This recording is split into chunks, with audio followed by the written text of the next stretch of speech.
Kanang nagugutom ka na ba? Kaya nanglungkab ako dito ngayon sa aming rip at nang may nakita ako dito akin dahil itong niluto. Ang simple-simple lang ng sudi na ito pero kung iyo itong ihamulo, magsiga-siga talaga yung mata nito. Sayo dahil ako ngayon nagbakod sa mga orasin na ito dahil nagugutom ang good ako kaya pumunta ako ngayon dito sa aming kusina at nagpatuyok-tuyok ako dito ngayon sa aking uluhin kung ano kayang pwede natin mahamulo dito. Nagtanaw-tanaw ako basin manggod na dito pwede natin ipanghamulo ba? Yung bitaw hindi na pwede lulutuin ritso na ipanghamal. Dahil natatapulan magod ako magluto basta kung nabitaw sayo sa kabuntagon ang kapoy-kapoy kaya magluto kaya nakahuna-huna na lang talaga ako dito na anhiong ko tong aming rip at akin tong lulong kabin basin magod meron ditong panghamulo ba og dito. Sakto talaga merong hotdog dito ang lami-lami na ito ngayon pero nahirapan naman ako dito sa kaliso dahil lulutuin pa magod dito sa daon tayong mga panghamulo ba na dito na ipanghamulo hindi na lulutuin dahil natatapulan talaga ako.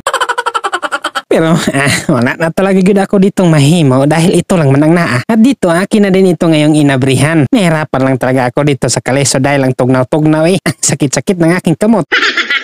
Ang tugnaw-tugnaw talaga nito dahil sayo pagod ito ng kabuntagon. Dahil gikan din ito sa rip. Alangan man ito init ngayon gikan ito sa rip. Pagko lang nadi. At dito, akin naman ngayon itong tinatagsa-tag sa pagkuha ng kanyang mga potos na silupin. Dahil mahirap naman ito kung hindi natin ito kukuhain. Maapil man natin ito mahamulo. Tayo magparehas tayo ng iro na kumakain ng silupin ba? Hindi man. Sobra gid talaga kasakit ng aking kamot dito dahil manggod yung katugnaw nitong hotdog na aking pinapanitan ngayon ay nagdudulot talaga sa aking kamot at namimidhod na. Nabakaw lang nadi. Kung hindi lang ito lami ay hindi ko na ito hahamuluin ngayon ba? At nang mahuman ko na itong mapanitan ay akin naman ngayon itong gipikas-pikas. Bakit ko nga ba ito pinikas-pikas? Wala, trip-trip ko lang. Bitaw gipikas-pikas na ako ni. Sasagulan nakin ito ngayon ng itlogin. Ang lami-lami kaya nito sasagulan ng itlogin. Kung hindi pa kayo nakatilaw ng hotdog na sinasagulan ng itlogin, susalayan nyo na. Dahil pag masulayan nyo na, magsiga-siga talaga ang inyong mata sa kalami. Ang lain-lain man sa siguro kung iyo itong sasagulan ng itlog na hindi gipikas-pikas. Ang lain-lain siguro ng kanyang purma. Sinasagulan ng itlog pero ang taas-taas. Dapat talaga putol-putulin ito para maluto ba? At dito ay nahuman ko na ngayon ito pagpikas-pikas. Og mo day ni karon ang akong itlog na aking isagol dito sa aking ngayong lulutuin na hotdog. Gusto ko man sana dito 3 pero magbabudget tayo. Kailangan talaga duharang ating gagamiton. Mahirap naman talaga mahurot ang aking itlog. O ibinutang ko na din dito ang subayasin o ang ahusin para pangpamot sa ating lulutuin ngayon. At pagkatapos ay binutang ko na din dito na sad ang asin na pangpapait ng kinabuhi. Medyo pagid ako dito na balaka dahil mukhang napadaghan ang aking nabutang asin pero okay ra na basta makaon okay na.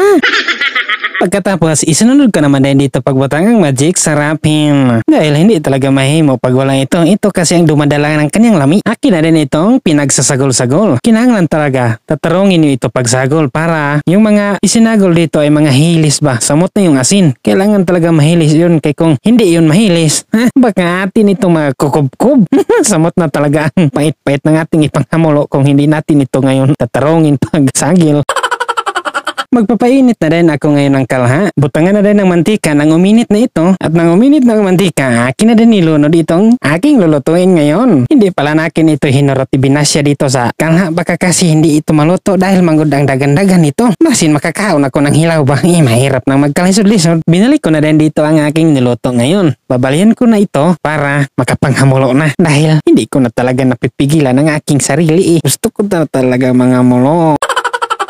At nang maluto na ito na ngayon ang kanyang itsura. Hindi na din ako dito magpalangan-langan. Plaster na din ako dito sa aming lamisa dahil ihamulo ko na ito. Mabutin lang talaga at hindi gaano ito kapait. May ganit talaga ay sakto lang ang aking nabutang kaganina ng asin. Ang piling manggod nakin kanina ay mukhang dagan-dagan ang aking nabutang. Mabutin na lang ay saktong-sakto lang talaga. Grabe talaga nito. Ay ang lami-lami talaga. Iwan ko lang sa inyo kung malaliman ka nito. Basta ako ang lami-lami talaga. At dito na nagtatapos ang ating video. Bye-bye!